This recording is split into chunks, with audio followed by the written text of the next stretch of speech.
Good morning. You're listening to WZNC LP Bethlehem, North Country Community Radio, 99.9 FM, and streaming online at nococommunityradio.org. This is North of Normal. I'm your host, Amanda McKeen. This show answers questions like, who the heck is that? Or how did they get here? Or what's their story? And sometimes answers questions like, how do I actually pronounce their name? Or why do they look so familiar? And what makes them the way that they are? Because honestly, we live in a place where you recognize people long before you really know them. This is where that changes. This is a space for honest human conversations where community voices can show up as they are and talk about what matters. We're live every Tuesday from 10 to 11 here at NCCR on Main Street in Littleton. And today, I'm joined by Neal Brodien. That's correct. Thank Hi, you. Neal. Thanks for being here. Thank you for having me. Yeah. We've been hanging out for, half an hour? Yep. So I mentioned it on the social post yesterday, but we didn't meet in person until half an hour ago. Well, just online. Pretty cool. Conversations. Very cool. Yeah, and on the phone. Yep. We had a lengthy phone conversation, I don't know, like a month ago? Yep. Yeah. About that. Yeah, so Neal, I like to first kind of explain to our listeners how I know my guests. And, you're the first guest that I hadn't met in person until the day of the interview. So this is different. It's different, but like we said when I walked in, it's connections. Yeah, it is Byrne connections. Or Paul Cormier, and I think even Barbara Evans that you had on, all have connections to people that I know. Yeah. There's a lot of that happening in the North Country. There is. It's a close-knit community. I think that's what I love about it the most, is that you can see those, I've lived in like big cities before, and you just feel so invisible and lost. I grew up in a small town. I went to college in a much larger town, and it's totally different. Yeah. It's nice to have a small community. Yeah. Where everybody looks out for each other. Yeah, that is nice. So, Neal, I don't really remember when it was that we actually got connected. Do you? It was through Byrne. I saw the interview you did with Byrne, and of course we go way back, and that got me interested in, wow, yeah, this might be something worth listening to, and it's proven to be quite interesting because Paul Cormier and Barbara and others that you've had on, Mike Dickerman, certainly we go back. Been very interesting to hear that things I didn't know about Byrne, like how to pronounce his name. Or Mike Dickerman, that he was actually very much entrenched in Lyndonville and Linden Institute, which was a big part of not where I went to school, but where I trained for ski racing. Yeah, that's so cool. I remember seeing your name popping up that first time I had Burned on back in, I think it was October, when I totally messed up the recording and I didn't have a episode to upload. And I remember, I think you had commented that, it was disappointing and you were so looking forward to hearing him. And I just, it broke my heart that day, not just because of your comment, but just all the people that were looking forward to listening in after. Well, that gave me the excuse to have him back in. It did. And actually, sometimes the mistakes and the pain is what makes things even more meaningful. So that's when you started engaging in what was happening and who I was featuring. You knew Burned was going to come back. And at some point, you started reading my blogs and commenting. Yep. And I really appreciated what you had to say. Well, thank you. Yes, in response to what I was talking about. So I was like, okay, I just need to call this guy and find out what the deal is. So I don't remember, how long was that phone call? Half a day? Yeah, maybe. My wife, I'm sure, is chuckling right now. Yeah. It's okay. It was a lengthy phone call, but I was listening deeply to everything that you were sharing. I mean, it was just very apparent to me that you have been here for quite a while. You are very deeply connected here. Actually, me personally, but my family, the Gilmans, which is my father's grandmother's side, actually founded Gilmanton, New Hampshire.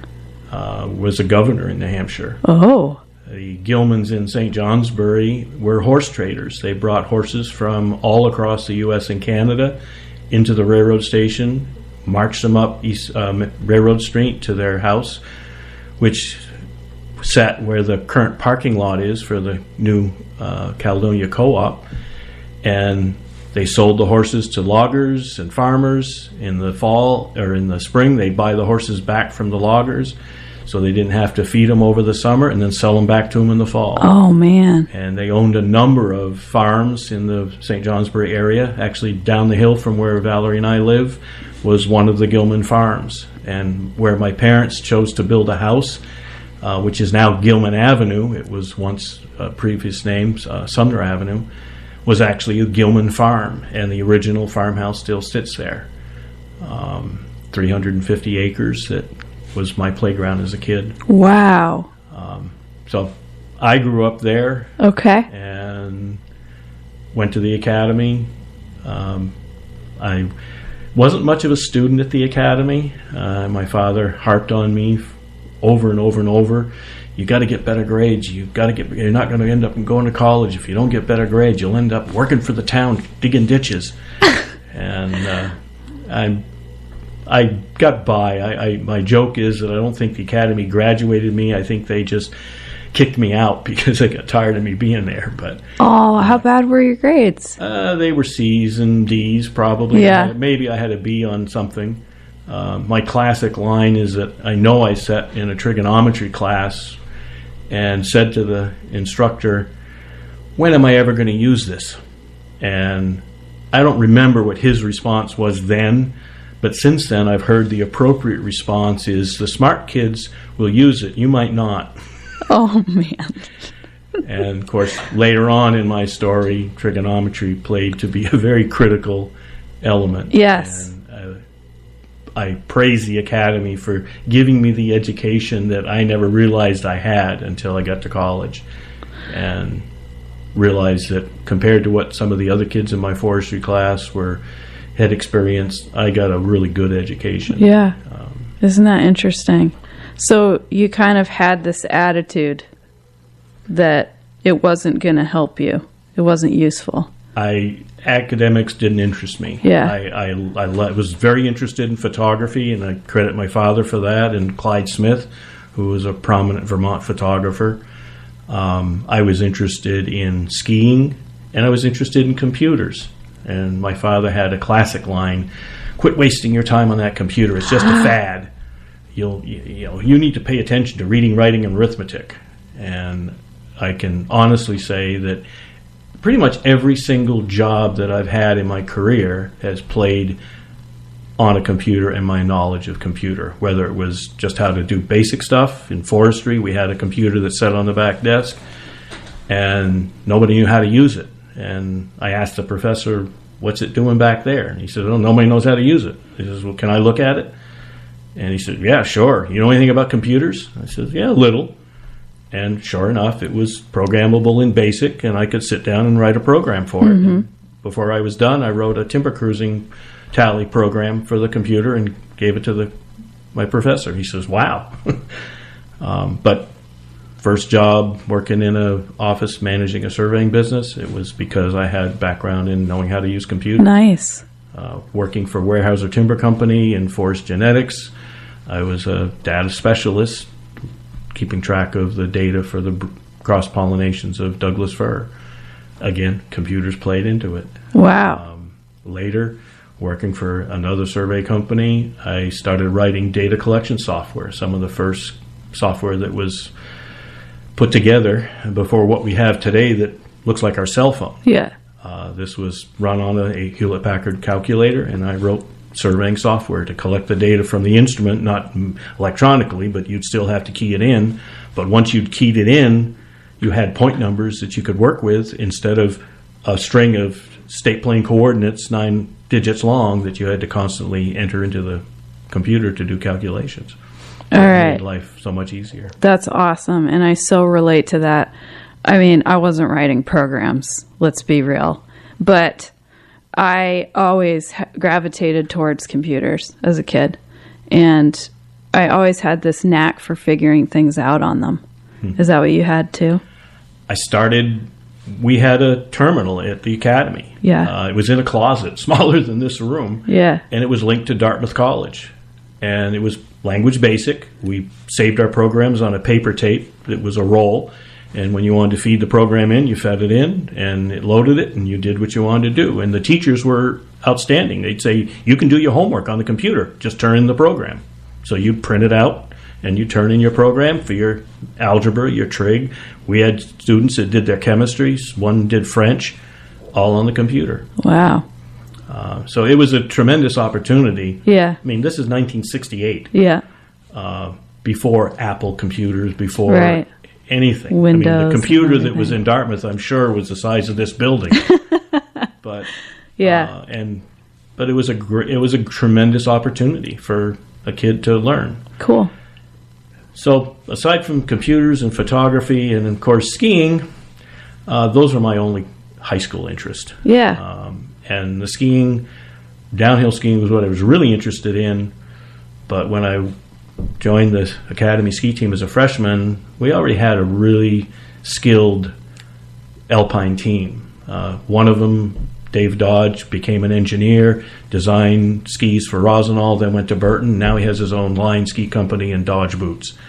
His brother, Peter, is now the coach at Dartmouth. He was a professional skier. And you skied with those guys? They were on the team. Yeah. I didn't ski with them. Oh. I got asked. I was only 90 pounds soaking wet, and the coach said, you look like a cross-country skier. Here's a pair of cross-country skis. They're a pair of Army surplus, cut down to 54 centimeters, and they were heavy and the 3-pin binding, and we trained in a cornfield with corn stalks sticking up, the stubble sticking up, at Gold Club 13 in St. Johnsbury. I wasn't impressed. No. But fortunately, my sophomore year, they hired a new biology teacher, Alden Eaton, and he also became the cross-country ski coach and jumping coach. He was on the U.S. team, and he was outstanding, and he is clearly one of my mentors. He saw something in me that I never imagined, and he took me from somebody who could barely get around on cross-country skis to, by the time I was a senior, I was winning the Northern Districts in Vermont and placing well in the state meets, and skiing with him on Sundays after racing Saturdays in Eastern Amateurs all over New England. Nice. We'd go to Jackson, Waterloo Valley, I remember, Viking Nordic Center, race down there. He'd race the seniors and I'd race the juniors. You were cross-country racing? Cross-country, classic. Okay. Yeah. So you didn't do downhill? I did not. Okay. I skied downhill still. Yeah, for fun. For fun. And mainly because from the time I was 5 years old, my father and Roger Damon, who started Burke Mountain Ski Patrol, that was my babysitter. They would drop me off at the base lodge and say, be on top for sweep, and I'd ski on alpine skis. Nice. Until high school. Yeah. And on weekends in high school, I'd go into Tuckerman Ravine with them because they also patrolled Tuckerman Ravine, and I'd get to go in and ski Tuckermans. So this is interesting. You had mentioned to me before, especially when I had Paul Cormier on and we were talking about search and rescue. I think after that episode, you sent me a very long message, and you're like, my father was part of search and rescue before it really became an organized thing. And I would love to hear more about what that experience was like for you as a kid and seeing him be involved in that. What do you remember? I was incredibly fortunate that my father's friends, which included Roger Damon, who was an electrical engineer at Fairbanks, and Clyde Smith, who was a photographer based out of Shelburne. Gordon Fish, local in St. Johnsbury, Andy Fisher, were all very active outdoors. And like I mentioned, Roger and my father, they started Burke Mountain Patrol, but they were active rock climbers and mountaineers. Roger, my father, and Andy actually have a first ascent on Cannon Mountain called Lakeview. And Lakeview had slid, kind of like the old man sort of thing, but not as traumatic. And they went in after and put a new route up called Lakeview that ends right on the cheek of the old man, which goes up the remaining part of Wiesner's route. Their experience doing that, and I think honestly my father got involved in rock climbing through Roger Damon, who went to Norwich University and was a climber and had been to Europe and done stuff there. So that connection got my father pulled in more away from Boy Scouts and being an Eagle Scout into climbing and the outdoors. Their circle and friends included Robert and Miriam Underhill, Harry McDade, Dr. Harry McDade, who lived here in Littleton. I know Bill Putnam was one of them that was on rescues with them. And back before the organizations that we have now, AVSAR and Pemi Valley and Lakes Region and Upper Valley, New England Canine, none of those existed as an organization, but there were still select individuals that resources were available for the AMC, like Joel White might call, or state parks, Forest Service, Brad Ray, or I'll try to remember the fellow that was originally the supervisor then, would call on a Sunday night. My father would get a call and it says, we've got somebody on Cannon Mountain and they're stuck and they can't get off. And one of the rescues I remember him talking about was two guys, kids, teenagers, that went up with clothesline, claw hammers, and spikes with the idea they were going to climb Cannon Mountain. Well, they didn't make it as far as they thought they would, which is reasonable. And my father, Roger, and Les Hurley, who was also from Norwich, would come over and perform a rock climbing rescue. They also participated in the maintenance of the old man, providing belays for the people that were trying to maintain the channels to divert water on top of the old man to preserve it. Help set anchor bolts. They also set anchors for rescue that was needed, easier to rappel to somebody and extract them or lower them than to try to climb up to them, especially when the weather's not the best. But as a kid, I'd see my father leave, and the weather outside in the middle of winter, for example, one was in February, snowmobilers went up the auto road, and they got up to, I think, the cow pasture, and it was a little icy. And their machine started to slide toward Great Gulf. They unfortunately decided one of them to exit his machine, which he did. The machine promptly fetched up in a rock, and he kept sliding into Great Gulf. Oh, my word. And he went quite a lengthy, thousands of feet down into Great Gulf. How he didn't hit something, nobody really understands. But he lost a boot, lost a glove, and there he sat, well down into Great Gulf in the middle of winter. And his friend obviously called for help. And my father, Roger, I think Bill Putnam was on that one. They actually found him sitting there, put both legs in one leg of his snowmobile suit, pulled his arms in, and that's where he sat for the night. And they were able to get him out. There were a fellow that was lost in the White Mountains, and it was quite a lengthy search for him. And I remember this one pretty vividly. My father and Roger were in Tuckerman Ravine. They happened to look down in the crack, what I would call a Berks Run, where the separation of snowfield and the rock at the waterfall, and down at the bottom of that was a body of the fellow that they were looking for. That's the kind of stuff that they got called out on, all the time. I know they had one that they went to in Vermont up near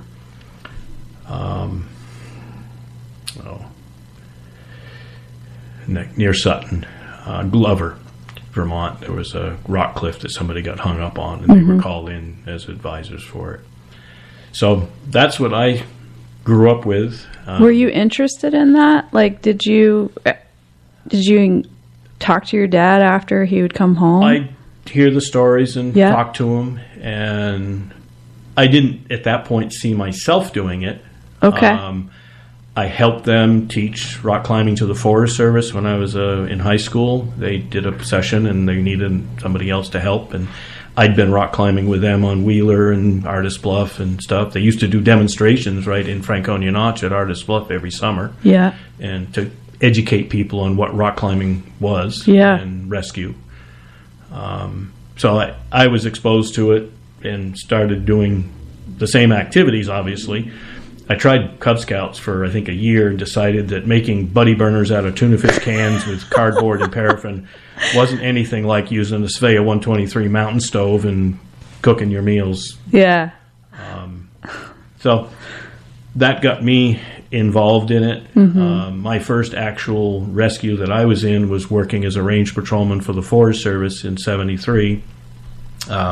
We had a family that thought they were going to walk down the brook off the Imp Trail to see a waterfall. Oh. And unfortunately, the daughter and the father fell off the waterfall. The father ended up with nothing but a twisted ankle, but the daughter, if I remember correctly, either had a fractured femur or a pelvis fracture. And the fellow that I was assigned to, another Forest Service ranger, he and I found him. And we stabilized him and called for a litter to be bushwhacked into their location, and then we carried them out. But that was my first actual rescue that I was on. Who was there to help carry? Forest Service personnel is my recollection. There were that many? There were enough, but not like we have today. Yeah. And it was a bushwhack, which, didn't make it easy. It's hard enough carrying on a trail. I can't imagine bushwhacking. Even when you're carrying on a trail, you're bushwhacking. Yeah, on the sides. On the side. Yeah, that's tough. Later, after I went to college, I was teaching skiing for the college, and the park ranger there in Olympic National Park recognized that I was a pretty good skier. And we had a kid that was out 4 miles out at Waterhole Camp, had broken his femur. And Jack went out to first responder and sent word to me, who at the time I was teaching a ski lesson, said, "Can you bring the Aki," which is a type of toboggan that breaks in half and it packs up on a military surplus packboard, said, "Have Neal carry the Aki out." And so I skied the Aki out on a packboard out to Jack. We loaded the patient. There were a couple other people that were there to help, and then the Coast Guard actually flew in and airlifted him out. And they dropped us a case of 12 just right headlamps, the old D-cell, 4 D-cell size headlamps. I think each headlamp weighed about 3 pounds. And there were only like 4 of us to carry all these. And it was a full moon night, so we didn't even need the headlamps. So then you had all this extra weight. All this extra weight. We skied back to Hurricane Ridge Lodge. So I became kind of a go-to, especially for the winter, for the Olympic National Park. We had another case in the ski area where a fellow skier got hung up on a cliff and was injured. I got called to help with the technical rescue to lower him and the toboggan off the cliff so they could get him down to the lift and get him out. And then the other major one that we had, so we had a plane crash in Olympic National Park. The second one, actually, there was a C-131 that went down, hit Warrior Peak. I had applied for a job for the summer to do kind of a technical advisor for the military to oversee, from the park standpoint, the recovery of the bodies. Fortunately, I didn't get that job. It went to a vet who I knew, the fellow that I ended up helping teach rock climbing. He ended up getting the job, which was later I realized was a blessing. Okay. But this other one, single engine plane, 2 people had made the wrong turn and gone into Maiden Peak. Park Service called me at work, where I was working for a utility company at the time, and said, "We really would like you to be a technical advisor for this particular one." And as it turns out, it worked out. I got to the headquarters. We had a latitude and longitude of the crash site, but nobody knew how to read the topography map to know how to plot it. And fortunately, a surveyor was available that could plot it. Yeah. And they loaded us into a Navy helicopter out of Whidbey Island Naval Air Station. And as I'm sitting in the helicopter, supposedly heading to the crash site, I asked the tech next to me, I said, "Where are we going?" He said, "We're going to the crash site." I said, "No, you're not." He says, "Well, where is it?" I said, "It's there," pointed behind us. And they were actually headed toward the interior of the park as opposed to, this was on the exterior northern boundary. And he said, he unhooked me and he said, "Come up to the pilot and co-pilot and show them where to go." And I said, "Turn the bird around." And I pointed to Maiden Peak and said, "There." So you're like unbuckled and you're standing behind the pilot and the co-pilot. And the pilot says, "Can I land there?" And I said, "Yeah, on the eastern shoulder, there's enough of a space. It's above timberline. There's a nice, fairly level spot you can land." And so we did. We exited the helicopter, went down to the crash site. They were both deceased. And I said, "Is there any way that they'll fly us the bodies and fly us out?" And they, "We'll have to check and stand by." And we waited there for probably an hour, maybe an hour and a half, to get permission, because the Navy's policy, they would not fly bodies, they would fly survivors. Mm-hmm. And the Whidbey Island Naval Air Station commander could not authorize it. My understanding is they had to call Washington, D.C. and get approval for us to load the bodies in the helicopter and fly them out. And I explained the situation. We're 20 miles from the nearest road. It's going to take hundreds of people to be able to manhandle and carry these out in a toboggan to get to a road. Yeah. And it'll be more dangerous for the people trying to effect the removal than to just put them in the body bags and hoist them out. Yeah. And after an hour or so, we did get authorization that they would fly us, the bodies out. And they came down with a helicopter, and we're on a slope that's about 45 to 35 degrees. They bring the helicopter. It's a twin rotor, Sikorsky, I believe. And he made an impression in the snow, and it made an impression on me. The rear wheel only indented the snow maybe 6 to 8 inches, and he held that helicopter more stable than this room is. Wow. And we raised the bodies into the helicopter and then raised us up and flew back. And the funny part is we're coming into Hurricane Ridge, which is at 6,000 feet, a road to the top from Port Angeles. I'm looking out the window, and it's a total whiteout. You can't see anything. And as I look, out of the clouds comes a Mercedes-Benz sitting right underneath us. And the helicopter just side-slipped and sat down next to the Mercedes. Unloaded the bodies into, I guess, an ambulance, whatever, came up to retrieve them. Loaded their fuel pod, they refueled, and then they left. But so, Neal, I got a question for you. I'm thinking about my own experience in going from not being involved in search and rescue to being on the team and being in these urgent situations or body recovery. And, there's certain training that they provide now to prepare people for that type of situation.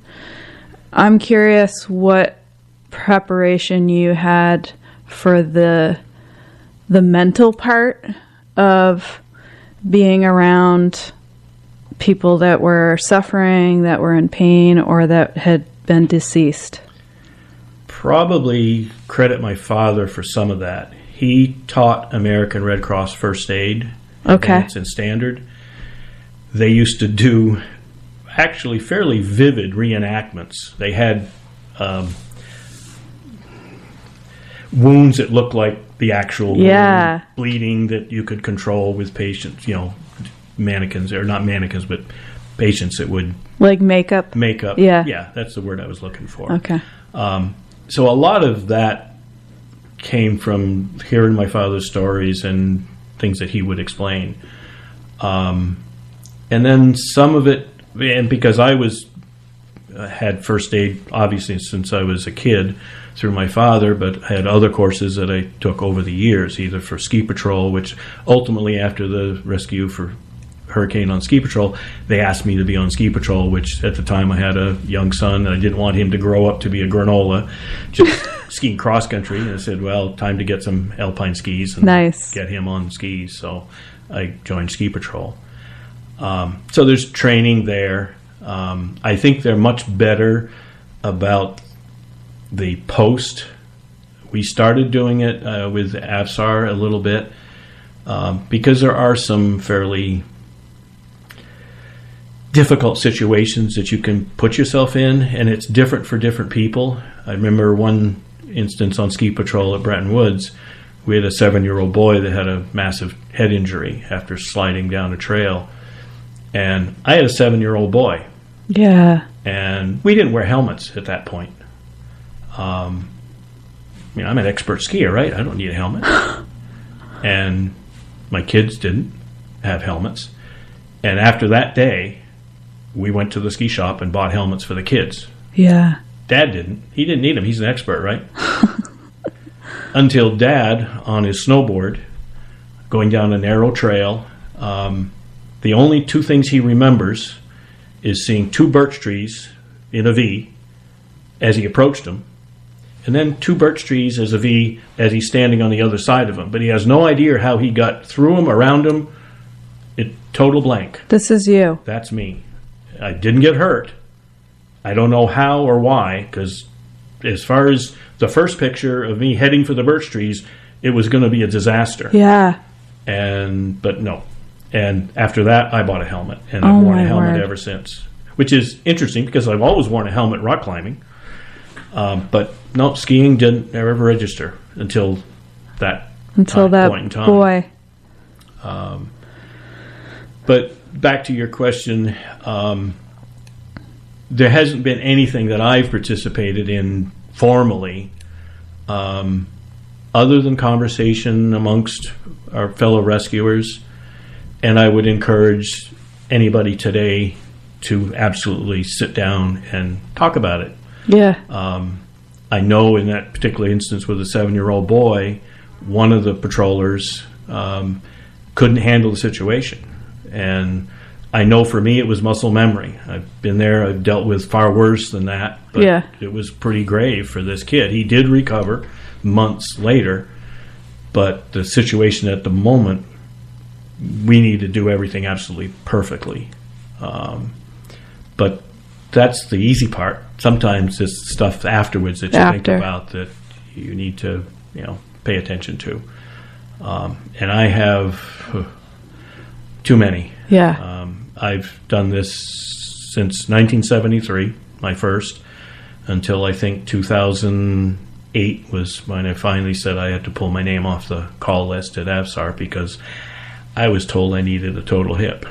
And I figured probably not smart to be carrying litters with that situation. Okay, so it was a physical forcing of... Yeah. And at that point, I'd done it for almost 40 years. That's a long time. I'd seen everything from basic Band-Aids to rock climbing with my brother-in-law on Mount Erie on the Whidbey Island. A fellow who unfortunately had just been discharged from the Navy went to the top of Whidbey to look back at top of Erie to look back at Whidbey Island, and the Naval Air Station decided to step over the fence, slipped on the gravel, and went 250 feet. He did not survive. Unfortunately for my brother-in-law, it was his first exposure. Oh, that's hard. It was hard. There wasn't anything I could do. The ambulance, it was a road to the top, but we waited for an hour and a half before we actually got an ambulance to him, and there was no saving him anyway. But it's the ones that are hard are the ones that you shake your head. Why did they get in this situation in the first place? The senseless ones. Well, it's made sense to them at the time, but when you evaluate it, and Mike Pelchat and I were on one on Mount Washington in the wintertime, and a solo hiker got himself above timberline, ended up hunkering down underneath the trestle, and he called for help that night, and Fish and Game said, no, we're not sending anybody. And next morning, we started early, walked up the cog tracks. I don't believe then they had the road next to it that would have made it easier walking. Trying to walk and figure out where the ties are was problematic. We got up to Gulfside Trail. It cleared. It was a beautiful day above clouds, and we got word that he'd wandered into the Obs. And Mike said, I'm going to go to the summit. You want to go with me? I want to talk to this guy. And I said, sure.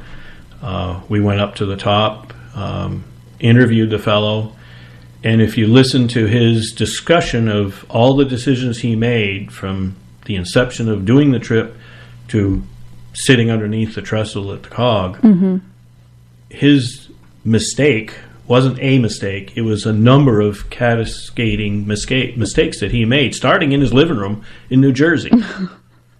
And there have been a number of them that have been like that. Matter of fact, this morning I just saw a post from the Adirondacks of Jeremy Haas. He was a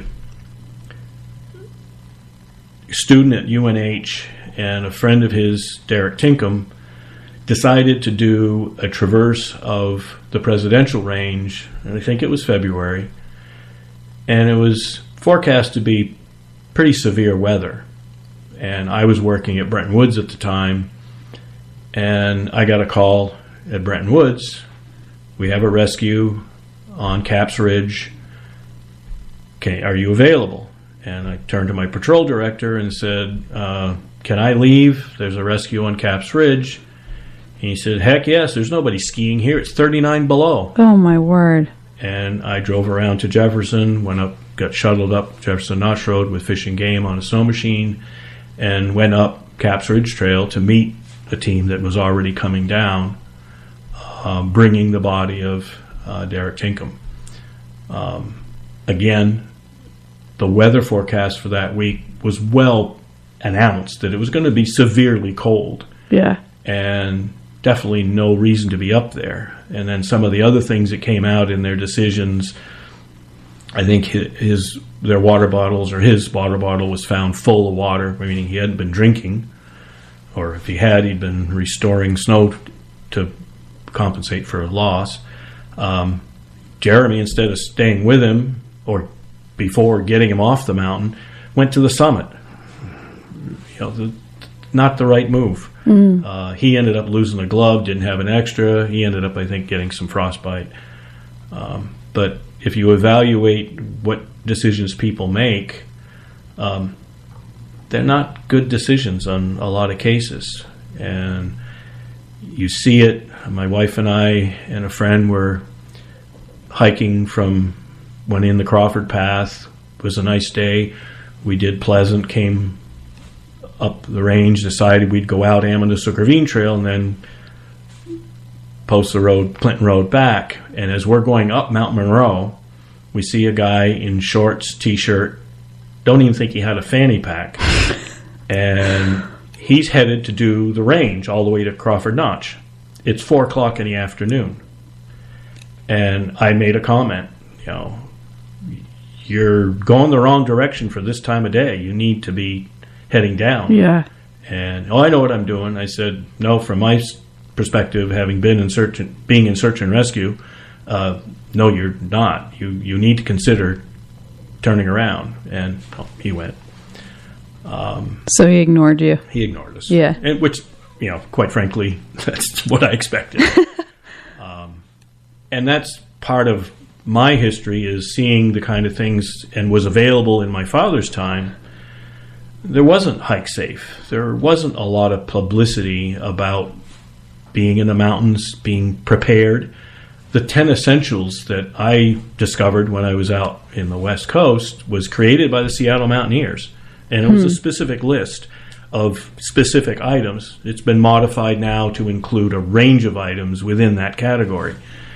But the basic premise is, if you have these 10 essentials, then you at least stand a chance at surviving. Mm-hmm. When I taught mountaineering at the college and after I left, one of the things that I did as part of a field exercise was, of course, we'd go through and say, this is what needs to be in your day pack. Mm-hmm. And we'd plan a day trip. And we'd get to our objective and say, by the way, we're staying here tonight. Oh, no. With what's in your day pack.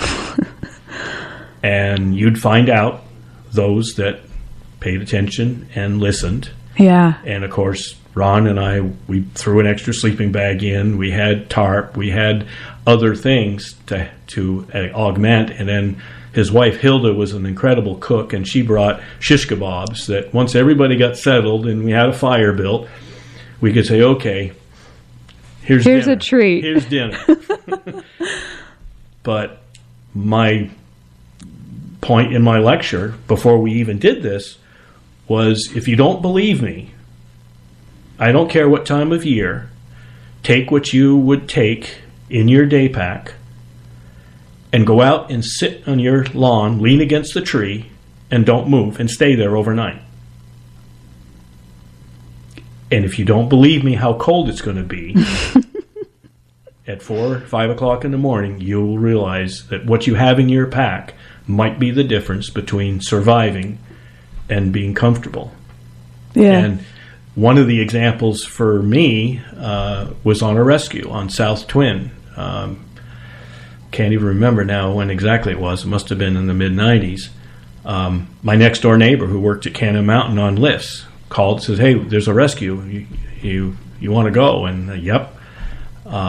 He grabbed a Thomas splint from first aid at Cannon, and we went down to Woodstock. And in order to get to South Twin, just north of Eliza Brook Shelter, they had to run us in on four-wheelers as far as they could run the four-wheelers, and then we had to bushwhack to get the AT to get up to the patient.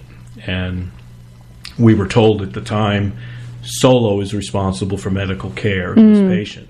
And we offered the Thomas splint. It was a tib-fib fracture, not necessarily protocol, but given the location, it would have stabilized the injury without pulling traction a lot better than the SAM splints that Solo had. But it wasn't our call to make. But the important part is we weren't going to be able to go out that night, and we had to spend the night. And fortunately, I had a tarp in my pack, and I had provisions, and Mike and I curled up under the tarp, and we slept through the night, waiting hopefully for a helicopter to come in the morning and airlift her out. And meanwhile, the other rescuers all stood around a spruce smudge fire trying to keep warm. So it brought home very quickly that no matter where you go and what you do, bring the 10 essentials. Yeah. And the next morning, fortunately, the weather cleared, and Mike and I did happen to see an area that was an old pond that had now almost reverted back to a meadow, but still a little bit wet. But you could get out there, and we were able to raise her in a litter up to the helicopter, and they flew her out. Then we just had to book our way out. But we slept a comfortable night.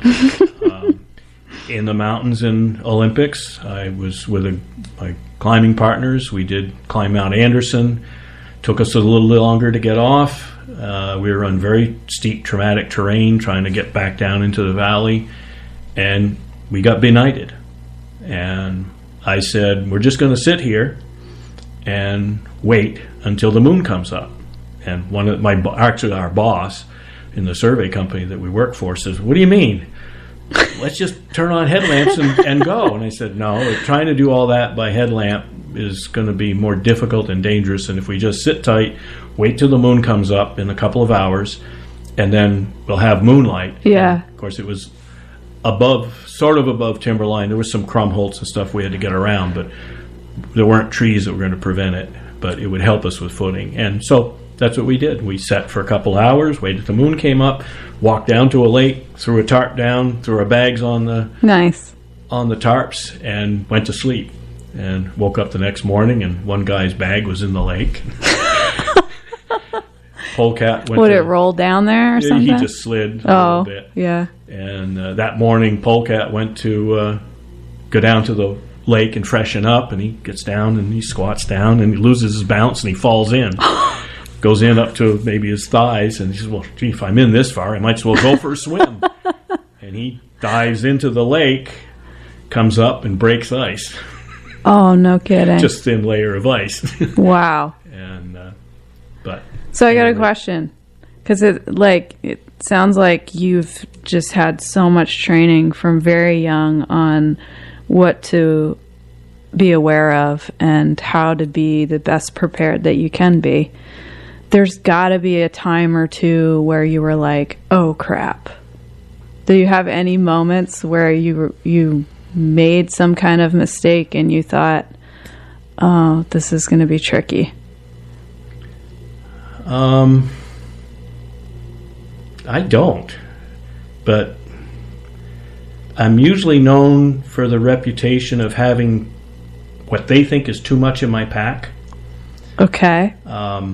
We went in, same climbing group, same boss also on this trip. We went 15 miles into Hazel Regard Station, and we get into, and before we even started the hike, our boss said, good Lord, that pack is huge. What do you got in there? And Polecat said to Jack, our boss, he says, don't even start. He said, before we're done this trip, you'll need something out of that pack. Yeah. And so anyway, we get to Hazel Regard Station, and Jack had broken the strap on his pack. And he was like, oh, what am I going to do now? Polecat says, Neal will fix it. And Jack says, what's he got, a sewing machine in that pack? And Polecat says, actually, yes. Well, of course, I had a speed stitcher, and I stitched his pack together. And, And later we went up to climb Mount Norton, and unfortunately Polecat stuck his leg down in a tree well. Yeah. And twisted his knee. And so we divvied up his pack. I went into my pack and I pulled out basically it's like a Ziploc bag to make an ice pack. Piled up some snow, yeah. Wrapped his knee with an ace, and Jack was like, what are you going to do? I mean, he was amazed that I had the stuff to, minimize Polecat's pain. And we ended up back down to Hazel Regard Station, and then we packed out the next day. Have you ever hurt yourself out there? Have you ever had to be rescued? Gosh, I hope not. Nope, I haven't. I've been hurt at ski area. Yeah. Both instances were snowboard. First one was dislocated this shoulder because the binding broke on my snowboard, and I ride carving snowboards, and I was laid out, so this elbow was the first thing to hit the snow, and it spun in socket. I walked into first aid and said, you have a walk-in at first aid? And they said, well, you handle it. It's me. Oh, no. And then the other time, I on my snowboard again, up top of the mountain, came across, and I didn't see a grooming edge difference, and I drove the nose of my snowboard into the edge. And I got launched about 20 feet in the air, landed underneath the lift, patrol jacket on and everything, and somebody from lift said, hey, Mr. Patroller, are you okay? Nope, fractured my clavicle. Your pride might have been hurt more. It was damaged. Yeah. I grabbed my board, went up to dispatch, because I was within walking distance of dispatch, walked in and says, you're going to be short a patroller for sweep. And they said, what do you mean? I said, I fractured my clavicle. And they gave me a ride. They wanted to put me in a sled, and I said, oh, no, I'm okay. Just they sling and swath me and figure eighted me and put me on the snow machine. I went to first aid, drove to the hospital, and I was usually in the mode of picking up equipment at the hospital. I lived in Littleton, and I walked into the hospital, and one of the great doctors there, Dr. McLaren, he said, oh, you here to pick up equipment? And I said, yeah, sort of. He says, what do you mean? I said, I fractured my clavicle. He says, you did? And, of course, I'm in a sling, so... And he said, well, let me check it out. And he said, yeah, I guess you know. Yeah. And so I ended up leaving in a sling. Yeah. Those have been the...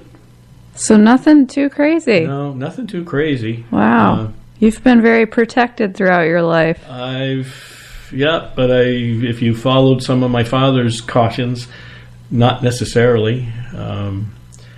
He was I remember a trip that Valerie and I did. We stopped in and saw them one afternoon and said we were thinking of going for a hike, and it must have been about 11 or 12. And he said, it's kind of late for leaving for a hike, isn't it? And I said, yeah, no, I'm not sure where we're going. And he says, well, be careful.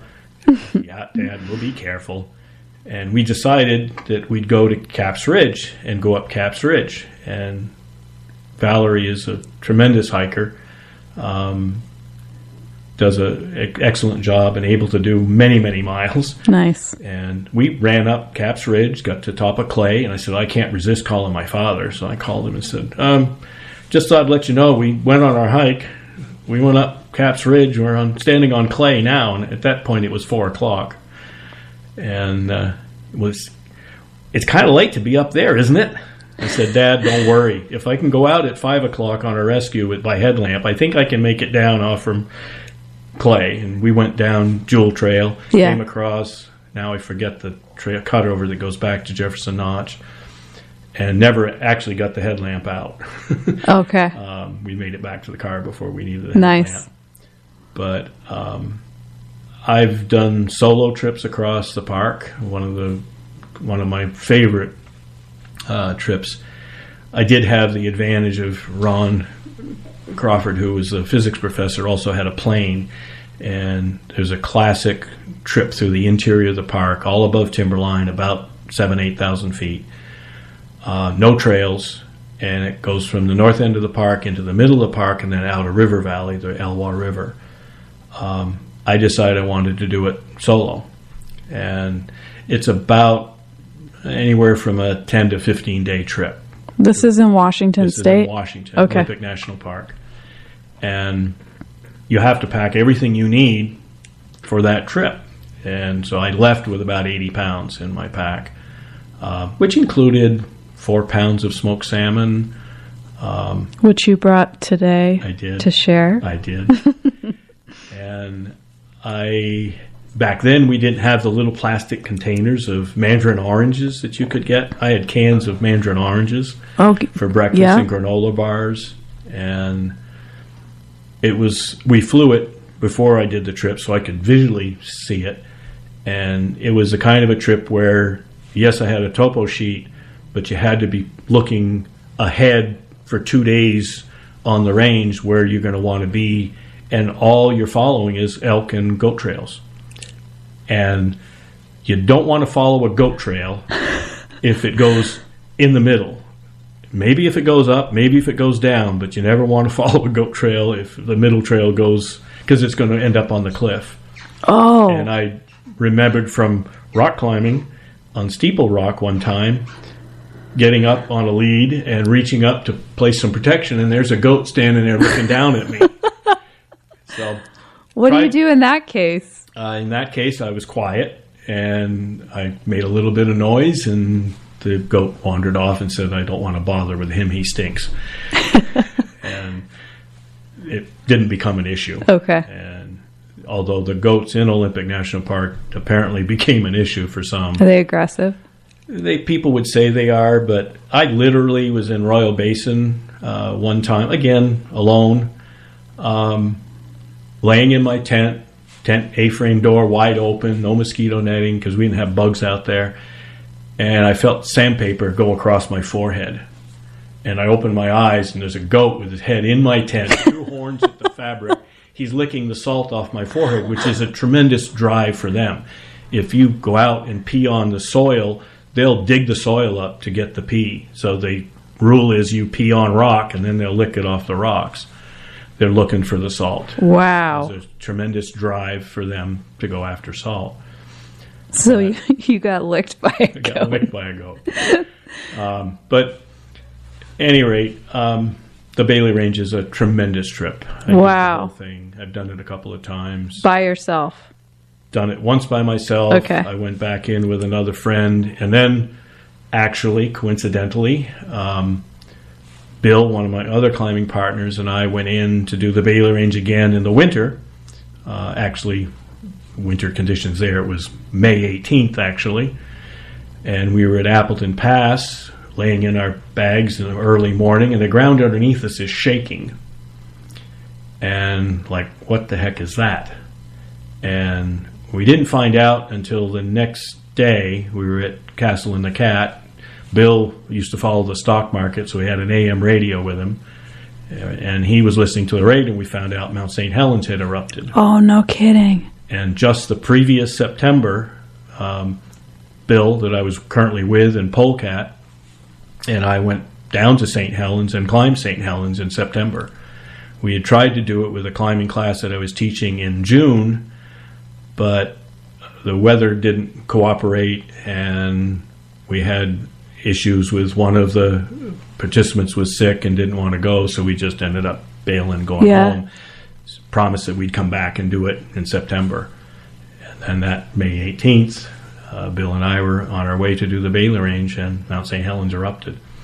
We made it from Castle and the Cat, where we stayed the next night, over to Boston Charlie's on Mount Carey, and the weather turned. The rain was coming in horizontal, and he had a brand new Winterlight tent, a single wall Gore-Tex tent, and we had 6 inches of water inside the tent that had come through the because it was sideways rain. Well, sideways rain. It was coming through the Gore-Tex membrane. Wow. We ended up bailing. Yeah. We ended up post-holing out snow 16 miles to get to a road and then back. Oh man. But that's quite a thing to say you were out there when that happened. We didn't see it. We actually But you felt it. We felt it. We initially were concerned that the nuclear subbase that was on Hood Canal might have had an accident and there was a nuclear explosion. But no, it just ended up being St. Helens. And that's been a hard one for me to see pictures of post-eruption, because it was the classic Mount Fuji, if you will, of the U.S. It was a beautiful mountain.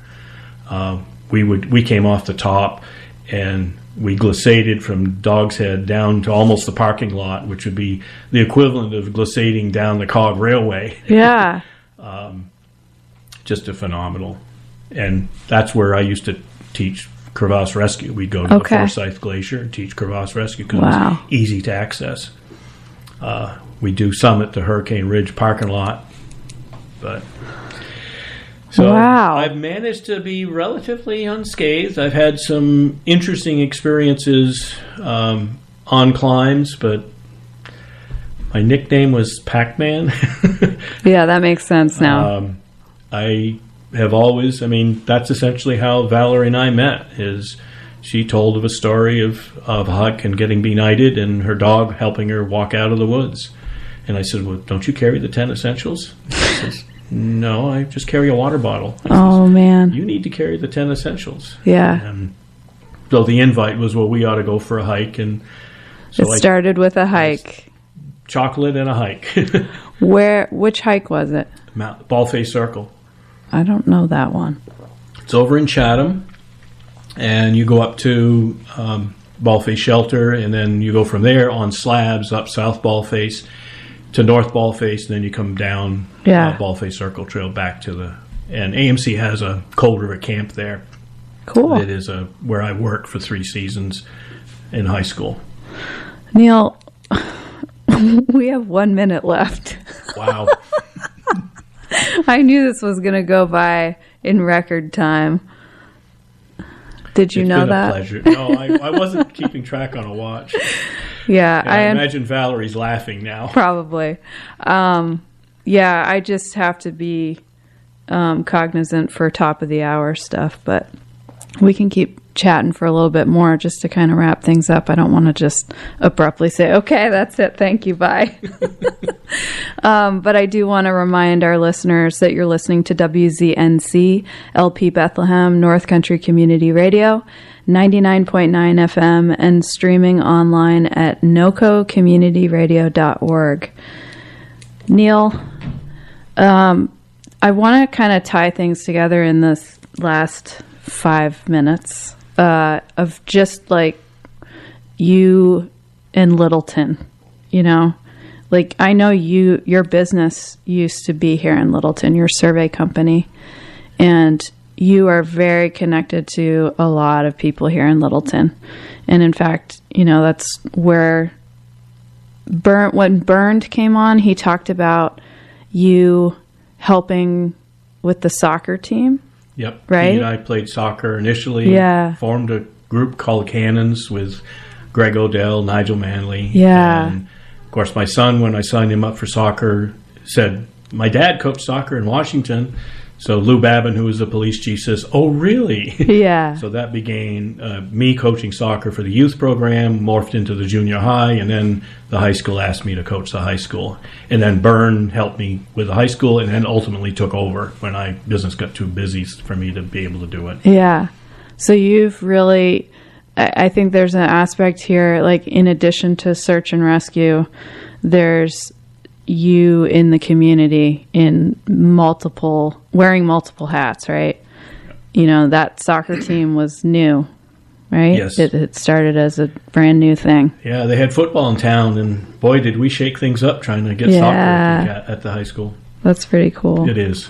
And they've done exceptionally well from what I've seen since then. Yeah. Both the coaching that they've had and the kids that have had interest in it. And it's nice to see that we were part of that inception. Yeah, that's really cool.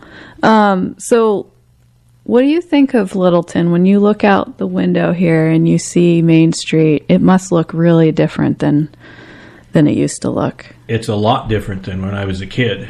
My uncle used to be the pharmacist at Parker Drug and lived over almost the same building that I moved to Littleton to manage the survey business for CT Mail. His sister and he lived here.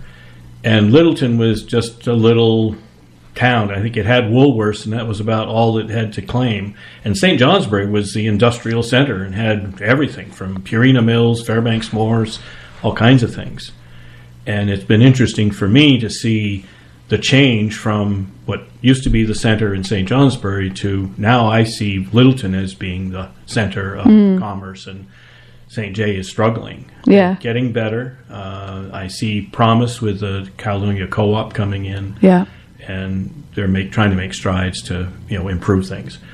But I think Paul McGoldrick with the industrial park and all of his movement toward that.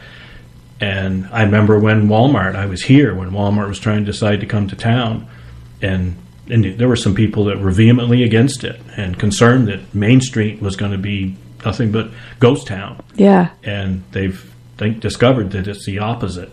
That I know Staples is leaving now, but they're one of the first people that came into town even before Walmart broke ground. Yeah. And you say what you want about Walmart, they've been good for Littleton because it's brought all kinds of other people in. Interesting. It's a great location.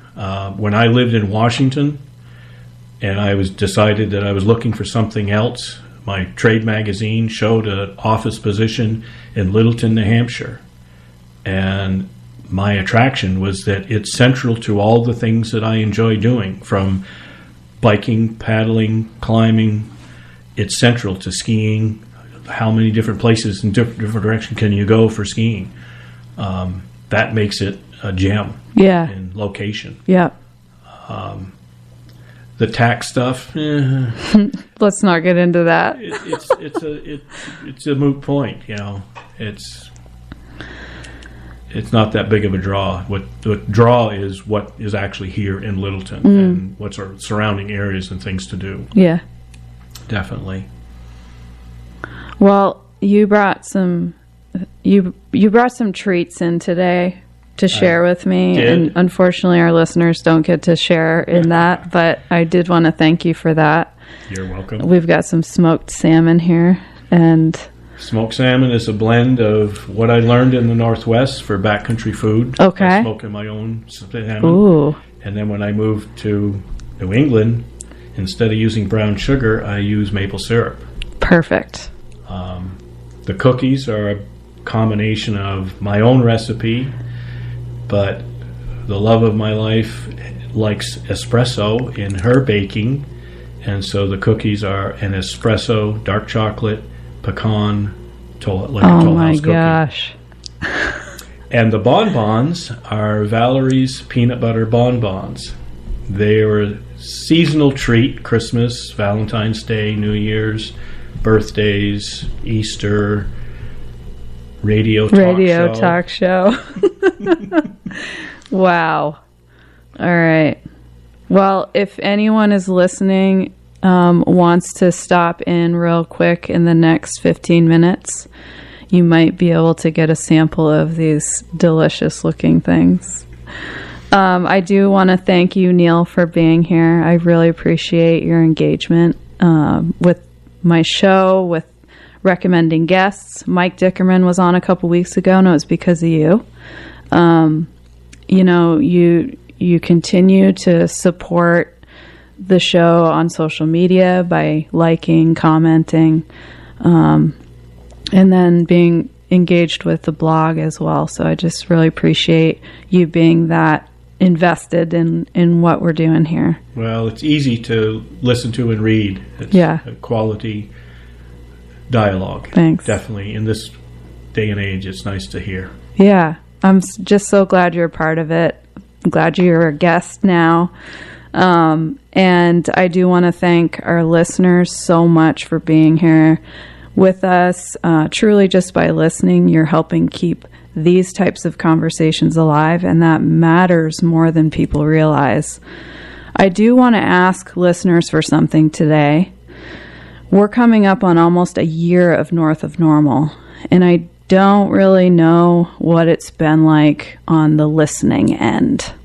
I know what it feels like as the host and having these experiences with my guests, but you as the listener, I would love to hear from you. Are these conversations landing for you? Are you getting something out of them? Is there something that you wish we were doing differently? I'm very open to feedback, and I would really love to hear from you. You can either email me directly at amanda@clearviewadvantage.com, or you can shoot me a message on social. If you can find me on Facebook or Instagram. Just a quick note would mean a lot, just to hear, how is it going for you?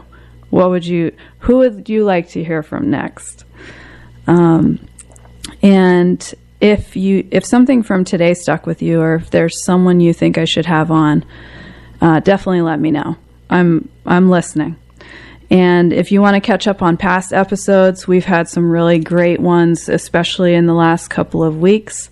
Barbara Emmons was on last week, Mike Dickerman, like I said, just really great conversations that will leave you feeling inspired and motivated.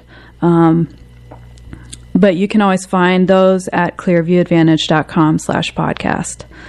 This has been North of Normal with Amanda McKeen featuring Neal Brodien. And I will be back next Tuesday with my next guest live from 10 to 11. And my next guest is actually Mike Dickerman. He's coming back really soon. He was on just 3 weeks ago, but there was such a outpouring of love and people saying he needs to come back. So he is coming back next week, and we're really excited to have him back. And again, Neal, thank you for making those connections. Really appreciate it. That is a good word to describe what you've got going here. Yeah. And I'm glad to hear Mike's coming back. Oh, it'll be great. Yep. He's such a great guy. All right, listeners, until next week, stay grounded, stay curious, and stay a little north of normal. Thanks again, Neal. Thank you.